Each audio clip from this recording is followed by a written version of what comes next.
ഞാൻ അതിനൊന്നും മറുപടി പറയുന്നില്ല. ഞാനൊരു കാര്യം പറയാം. കഴിഞ്ഞ കുറേ ദിവസങ്ങളായിട്ട് AKG സെന്ററിൽ നിന്ന് ഒരാളുടെ നേതൃത്വത്തിലും ഇപ്പൊ പറഞ്ഞ മന്ത്രിയുടെ ഔദ്യോഗിക വസതിയിൽ അദ്ദേഹത്തിന്റെ ഒരു സ്റ്റാഫിന്റെ നേതൃത്വത്തിലും വ്യാപകമായിട്ട് എനിക്കെതിരെയുള്ള വ്യക്തിപരമായ പ്രചരണങ്ങൾ നടത്തിയാണ്.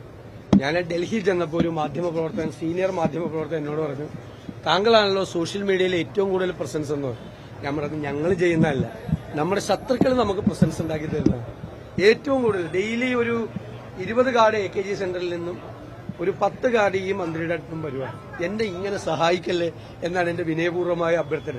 നെഗറ്റീവ് ആണെങ്കിലും നോക്കുമ്പോൾ ഞാൻ എന്നെ മാത്രം കാണുള്ളൂ. എന്തെല്ലാം കാര്യങ്ങളാണ് പറയുന്നത്. ഒരുപാട് കാര്യങ്ങൾ ഇങ്ങനെ ദുഷ്പ്രചരണം നടത്തിയാണ്. അതിനിങ്ങനെ എന്നെ തൊട്ടിട്ട് പിടിക്കാൻ നോക്കിയതാണ് ഇപ്പൊ ഇതിലൊന്നും ഞാൻ വീഴില്ല. അതിനൊന്നും അദ്ദേഹമായിട്ടൊന്നും മത്സരിക്കാൻ ഞാനില്ല. അദ്ദേഹം വലിയ ഒരാളാണ്. എനിക്ക് സംസ്കാരവും നിലവാരവും കുറവാണെന്നാണ് അദ്ദേഹം പറഞ്ഞത്. അദ്ദേഹത്തിന് വളരെയധികം സംസ്കാരവും നിലവാരമുള്ള ആളാണ് അദ്ദേഹം. എനിക്ക് അതിൽ തർക്കമില്ല. നല്ല നിലവാരമുള്ള ആളാണ് അദ്ദേഹം. ഞാൻ അദ്ദേഹത്തെക്കാൾ നിലവാരം കുറഞ്ഞ ഒരാളാണ്.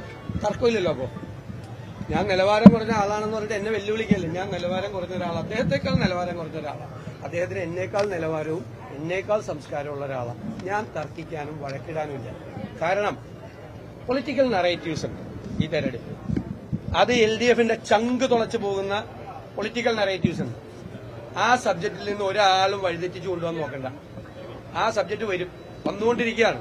ലോക്കൽ ബോഡി തെരഞ്ഞെടുപ്പിൽ കേരളത്തിലെ UDF ജനങ്ങളുടെ മുമ്പിൽ അവതരിപ്പിച്ച കുറ്റപത്രമായിരുന്നു ഇലക്ഷനിലെ അജണ്ട, പൊളിറ്റിക്കൽ അജണ്ട. ഈ തെരഞ്ഞെടുപ്പിലും കേരളത്തിലെ പ്രതിപക്ഷം അവതരിപ്പിക്കുന്ന വിഷയങ്ങളായിരിക്കും ഈ തെരഞ്ഞെടുപ്പിലെ പൊളിറ്റിക്കൽ അജണ്ട. അതായിരിക്കും ജനങ്ങൾ ചർച്ച ചെയ്യാൻ പോകുന്നത്. അതിൽ നിന്ന് വഴിമാറ്റി കൊണ്ടുപോകാൻ വേണ്ടിയിട്ടാണ് ഈ തോണ്ടല്, പിച്ചല്, വലിക്കല്, തോട്ടിയിട്ട് വലിക്കല്. അതിലൊന്നും ഞങ്ങൾ വീടില്ല. പ്രതിപക്ഷ നേതാവേ, അങ്ങ് തന്നെ ഈ വഴിമരുന്നിടുന്ന പലതരത്തിലും പ്രകോപനം ഉണ്ടാക്കിയിട്ട് അങ്ങ് തന്നെ ഒരു പൊതുനിരത്തിൽ പൊതുജനസമക്ഷം വളരെ മോശം പദങ്ങൾ ഒരു പൊതുവിദ്യാഭ്യാസ മന്ത്രിക്കെതിരെ നടത്തിയത്, അതിനെ തുടർന്നൊക്കെ സ്വാഭാവികമായ കാർഡുകൾ വരില്ലേ? ഇതെല്ലാം ഞാൻ നിയമസഭയിൽ കൃത്യമായി മറുപടി പറഞ്ഞിട്ടുണ്ട്. വേറെ വല്ലതും ഉണ്ടോ? സ്വാഭാവികമായ പ്രതികരണം വരുമല്ലോ. സ്വാഭാവികമായ പ്രതികരണം അതൊക്കെ പറഞ്ഞിരുന്നു. വേറെ എന്തെങ്കിലും ഉണ്ടോ? ഇല്ലല്ല. അല്ല, അദ്ദേഹം സജീവമാണല്ലോ. നേരത്തെ തന്നെ ഞാൻ നിങ്ങളോട് പറഞ്ഞല്ലോ, അദ്ദേഹം സജീവമാണ്. മനസ്സിലായേ? അദ്ദേഹം ഈ തെരഞ്ഞെടുപ്പിൽ അദ്ദേഹത്തിന്റെ മുഖം കേരളത്തിലെ 140 നിയോജകമണ്ഡലങ്ങളുണ്ടാവും. ശശി തരൂർ എന്ന് പറയുന്ന ഒരു വ്യക്തി ഒരു വിശ്വപൗരനായിട്ടുള്ള വ്യക്തിയാണ്. കോൺഗ്രസിന്റെ അഭിമാനമായിട്ടുള്ള ഒരാളാണ്. അദ്ദേഹം വിദേശ സർവീസിൽ നിന്ന് വന്ന ഒരാളാണ്. അദ്ദേഹം ഈ ലോകം അറിയപ്പെടുന്ന എഴുത്തുകാരനാണ്.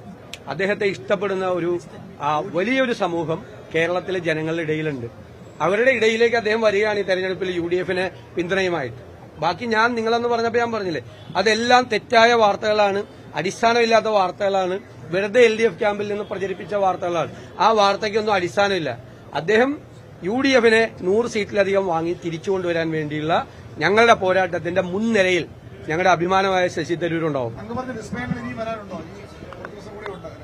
സമയമുണ്ടല്ലോ.